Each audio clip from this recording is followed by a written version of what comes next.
नमस्कार, मैं डॉक्टर गुंजन गर्ग, सहायक आचार्य, राजकीय महाविद्यालय गंगापुर सिटी। संस्कृत विषय के कोटा विश्वविद्यालय कोटा द्वारा निर्धारित बीए पाठ तृतीय के द्वितीय प्रश्न पत्र में विश्रुत चरित पुस्तक निर्धारित है। विश्रुत चरित महाकवि दंडीकृत दशकुमार चरित का अष्टम उच्छ्वास से लिया गया भाग है। इसमें हम कथा पढ़ रहे थे कि विश्रुत को एक बालक एक वृद्ध के साथ मिलता है। वह उस जो वृद्ध है वो उसको अपनी कहानी सुनाता है और उस कहानी सुनाने के बाद वो वृद्ध ये बताता है कि अनंत वर्मा जो राजा था वो बहुत ज़्यादा दंड नीति में अयोग्य था और उसके शत्रु राजाओं ने उसके धूर्तों की बातों में आकर के वह अपने राज्य को खो देता है, वह मर जाता है और उस अनंत वर्मा के पुत्र, पत्नी और उसकी एक बेटी मंजू वादिनी को लेकर के कुछ लोग उसकी सुरक्षा कर रहे होते हैं और उनकी रक्षा करने के निमित्त ही वह वृद्ध उस बालक को लेकर के वसुरक्षित आदि मंत्रियों के साथ निकला हुआ होता है और वह बालक उस वृद्ध के साथ भटकते भटकते इस विंध्याटवी में आ जाते हैं और विंध्याटवी में ही उनकी मुलाकात विश्रुत से होती है। वही उनको अपनी कहानी सुनाता है। तो जो विश्रुत है उस वृद्ध को उसको यह कहता है कि तुमको क्या करना चाहिए। तो वो कहता है, इसी संदर्भ में ये सब है कि जो विश्रुत है प्रतिज्ञा कर लेता है कि मैं इसको राज सिंहासन पर पहुंचाऊंगा इस बालक को, इसके लिए क्या नीति अपनानी चाहिए। इस संदर्भ में ये सब बातें हैं। हमने पूर्व की कक्षा में हम जो पढ़ चुके हैं उससे हम आगे का प्रसंग पढ़ने जा रहे हैं। तावद आपदितौ च कस्यापि व्याधस्य त्रीन इशून अतीत्य दो मृगौसा च व्याध है। हमने पढ़ा था कि वह बालक जो था वो भूखा था और जो विश्रुत था वो सोचता था कि मैं प्रतिज्ञा करता हूँ कि इस बालक की मुझे रक्षा करनी है, इसकी भूख मिटानी है। तो उसी समय की बात है। तावत तब आपतितौ आ गए चा कस्यापि व्याधस्य, किसी बहेलिए के तीन इशून अतीत्य, 3 बाणों से बच करके दो मृग साचा व्याधा और एक बहेलिया, कि किसी बहेलिए के 3 बाणों से बच कर के 2 हिरन वहाँ आ जाते हैं और एक बहेलिया भी वहाँ पे उनका पीछा करते हुए आ जाता है। तस्य हस्तात् अवशिष्टम इषुतेयं कोदंडम च आक्षिप्य अविद्यम। विश्रुत उस बहेलिए के हाथ से बचे हुए दोनों बाणों को और धनुष को लेकर के अविद्यम उन हिरणों को मार डालता है। यानी कि बहेलिए के बाणों से बचते हुए 2 हिरण वहाँ से आ जाते हैं और पीछे पीछे एक बहेलिया भी आ जाता है। तो जो विश्रुत है वो बहेलिए से उन बाणों को लेकर के उन हिरणों को मार डालता है। एकश सपत्राकृतो अन्यश निष्पत्राकृतो अपतत। एक हिरण के तो पंख सहित जो बाण है अंदर घुस जाता है। अन्यश और दूसरे के निष्पत्राकृतो अपतत, यानी कि जो बाण है वो पंख रहित अर्थात वो निकल करके आर पार हो जाता है। इस प्रकार वो हिरण गिर जाते हैं। यानी एक के पंख सहित बाण लग जाता है, उसके बाण घुसा रह जाता है और एक के बाण बाहर निकल जाता है, यानी दोनों ही हिरण मर जाते हैं। तम च एकम मृगम दत्वा मृगयवे, और उनमें से एक हिरण को वो शिकारी के लिए दे देता है। यानी जो विश्रुत है उन 2 हिरणों में से एक मरे हुए हिरण को मृगयवे उस बहेलिए के लिए प्रदान कर देता है। अन्य से, और जो दूसरा हिरण बचता है उसके उपलोम त्वचा, उसके रोए उसकी त्वचा को हटाकर, क्लोम अप हुई है उसके फुसफुस आदि जो हैं उनको हटा करके, निष्कुलाकृत्य वृक्कृत्योरवस्थिग्रीवादानि शूलाकृत्य दावांगारेषु तप्तेन आमीचेन, कि उसकी रोए त्वचा फुसफुस आदि को हटा करके, उसकी आंतड़ियों आदियों को हटा करके, उसको त्वचा रहित करके उसके गर्दन जांघों आदि के मांस को शूलाकृत्य सूल पर चढ़ा करके, यानी कि सिलाई में पुरो करके, दावा अंगारिशु अंगारों पर जलाता है। तप्तीन आमिशन, और उस पके हुए मांस से तयोर आत्मनश क्षुदम अत्यर्ताशम, उससे उन दोनों की जो नाली जंग और जो बालक था उसकी और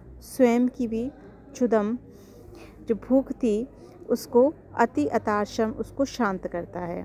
यानी उस हिरण की मांस से उन दोनों की भी, उस बालक और नालीजंग जो उसके साथ वृद्ध व्यक्ति था उसकी, और स्वयं की भी भूख को शांत करता है। एक बार पुनः देखते हैं। तम च एकम मृगम दत्वा मृगयवे, उनमें से एक हिरण को शिकारी के लिए देकर के अन्य से दूसरे हिरण के उपलोम त्वचा क्लोम अपोह्य, उसके रोए त्वचा उसके क्लोम फुसफुस आदि को हटाकर निष्कुला कृत्य विकृत्योर्वस्ति, यानी उसके आंतड़ियों आदि को निकाल करके उसकी गर्दन जांघों आदि के शूलाकृत्य गर्दन जांघों आदि का जो मांस था उसको शूल पर सिलाई पर पिरो करके तावा अंगारेशु अंगारों में पका करके तब 3 आमिशेन उस पके हुए मांस से तयो उन दोनों नालीचंग और उस बालक की आत्मनश और अपनी भी क्षुदम अत्यताशम अपनी भूख को शांत करता है। एतस्मिन् कर्मणि, इस कर्म में, मत सौष्ठवेन, मेरी इस कौशल से, मेरी इस कर्म से, अति हृष्टम अत्यंत प्रसन्नचित किरात हुआ। अस्मि पृष्ठवान, और मैंने उससे पूछा। मेरी इस कुशलता से, मेरी इस निपुणता से वह जो किरात था, जो बहेलिया था, वो बड़ा प्रसन्न हुआ और उससे मैंने पूछा। अपि जानासि महिष्मति वृत्तांतम इति, क्या आप महिष्मति रानी के वृत्तांत को जानते हो? क्या आप रानी की वृत्तांत को, घटना को जानते हो? इति इस प्रकार। असौ आचष्ट, और वह बोला। तत्र व्याघ्र त्वचो धृतिश्य विक्रिय अद्यैव आगतः, वहाँ मैं बाघ की त्वचाओं की पिटारियों को बेचकर आज ही आया हूँ। यानी बाघ की त्वचा से बनी हुई जो पिटारी आदि हैं उनको बेचकर मैं आज ही आया हूँ। किम न जानामि, मैं क्यों नहीं जानता। प्रचंड वर्मा नाम चंड वर्मानुजो मित्र, वहाँ पे प्रचंड वर्मा का एक चंड वर्मा नाम का अनुज है। चंड वर्मा का अनुज प्रचंड वर्मा है। मित्रवर्म दुहितरम, वह मित्रवर्मा की पुत्री मंजुवादिनी को विलिप्सु प्राप्त करने की इच्छा से अभेती थी, वहाँ आया है। इस प्रकार 3 उत्सव उत्तरापुरी, इस प्रकार वह जो पुरी है वो उत्सव से भरी हुई है, वहाँ उत्सव मनाया जा रहा है। चंड वर्मा का अनुज प्रचंड वर्मा नाम का है और वह मित्रवर्मा की पुत्री मंजुवादिनी को प्राप्त करने की इच्छा से आया हुआ है और वहाँ पर उत्सव पुरी में, नगरी में जो है वो उत्सव मनाया जा रहा है। अत इति, इस प्रकार। अत उसके बाद, कर्णे चीड़म अब्रवम, उसके बाद मैंने कान में, उस वृद्ध नालीजंग के कान में मैंने कहा। धूर्तो मित्रवर्मा दुहितरी सम्यक प्रतिपत्तया मातरम विश्वासे त्वन्मुखेन प्रत्याकृष्य बालकम जिगांसति, कि जो मित्रवर्मा है वो बड़ा धूर्त है।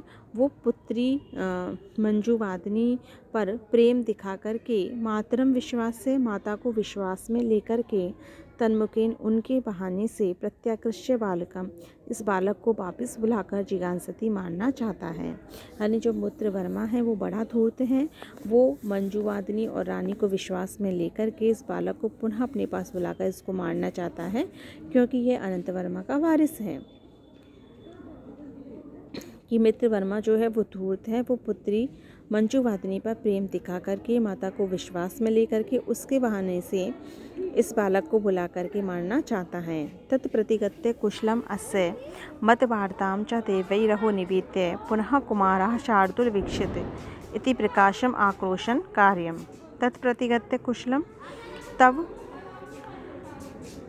प्रतिगत्य, तब वहाँ जाकर के, कुशलम अस्य इस बालक की कुशलता, मदवार्ताम च मेरी बात को, देवी के लिए रहो निवेद्य अच्छे से बता कर के, पुनः कुमारः शार्दूल भक्षित, वह जो कुमार है वो शेर ने खा लिया, इस प्रकार प्रकाश में आक्रोशन कार्यम आपको दुख व्यक्त करना चाहिए। यानी यहाँ से लौट कर के इस बालक की और मेरी बात को, इस बालक की कुशलता को, मेरी मिलने की बात को देवी के लिए कहना और फिर सबके सामने इस प्रकार कहना कि जो कुमार है उसको शेर ने खा लिया है, इस प्रकार दुख व्यक्त करना चाहिए। सा, वह, दुर्मति, वह दुष्ट बुद्धि वाला, अंतः प्रीतो, अंदर ही अंदर प्रसन्न होता हुआ, बहिर्दुखम दर्शन, बाहर से दुख को दिखलाता हुआ, देवम अनुनेष्यति, देवी का अनुसरण करेगा। यानी कि जो मित्रवर्मा है वो अंदर ही अंदर तो बड़ा खुश होगा कि इस बालक को शेर ने खा लिया, लेकिन बाहर से दुख को प्रकट करके देवी का अनुमोदन करेगा।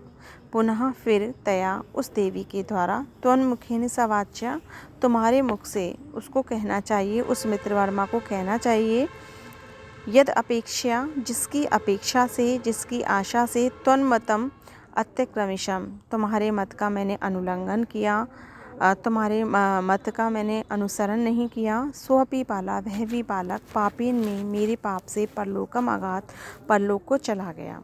कि जिस बालक की अपेक्षा से मैंने तुम्हारा अनुसरण नहीं किया, तुम्हारी बातों को नहीं माना, वह बालक मेरे पाप से परलोक चला गया। अद्य तु, आज तो त्वद आदेश कारिणी एव अहम, मैं आज तो तुम्हारे ही आदेश का अनुकरण करने वाली हूँ, आज तो मैं तुम्हारी ही बात को मानने वाली हूँ, जैसा तुम कहोगे वैसा ही मैं करूँगी। सा, वह, तथोक्तः, वैसा कहा है, प्रीतिम प्रतिपद्य अभिपश्यति, और वह उसी प्रकार ठीक है, इस प्रकार प्रेम को दिखला करके रानी के समीप आएगा। वह प्रसन्न हो जाएगा और वह उन प्रेम प्रदर्शित करता हुआ रानी के समीप में आएगा। आज की कक्षा में हम इतना ही पढ़ेंगे। धन्यवाद।